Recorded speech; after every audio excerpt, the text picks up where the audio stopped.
Жалбырактарга эмне болгон? Бул жерде да жок.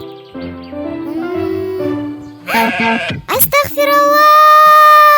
Апа! Астагфиралла, эмне болдура? Эмне болуп кеттира? Бул кайдан келген кой, апа? Бул атамдын кою да. О, бул атамдын коюбу? Апам айткан, азырынча муну үйдө багып туралы деп. Багып?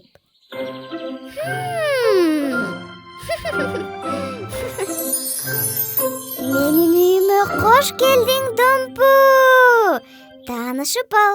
Мунун аты Мый-мый. Домпу? Ооба, Домпу.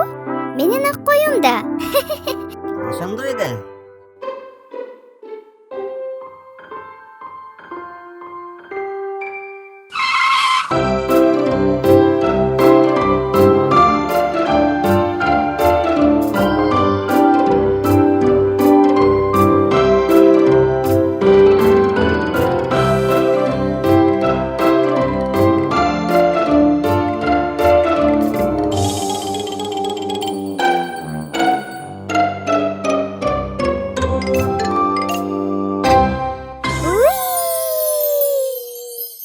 Домпу, менин томпогум. Мен сени жакшы көрөм, Домпу. Пайгамбар Ибрахим алейхиссалам түш көрөт. Ага Аллах тараптан өзүнүн сүйүктүү баласы Исмаил алейхиссаламды курмандыкка чалууга буйрулат. Ал Аллахка моюнсунуу жана такыбачылык менен Аллахтан келген буйрукту аткарууга даяр болду. Исмаил пайгамбар да курман болууга даяр болот. Атасы жөнөдү. Качан атасы курмандыкка тартаар замат Аллах Исмаил алейхиссаламдын ордуна койду түшүрөт. Пайгамбар Ибрахим алейхиссалам айран калат. Анын курмандыкка чалынып жаткан баласы аман калды.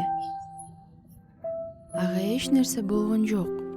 Ошентип атасы жана баласы Аллах Тааланын сыноосунан өтүштү. Ушул окуя Кур'ани Каримдин Саффат сүрөсүнүн 99-111 аяттарында баяндалат. Машалла. Ошондо биз ар бир курман айтта курмандык чалып турушубуз керек экен да, апа? Эртең Домпуну мечитке алып барабыз, макулбура?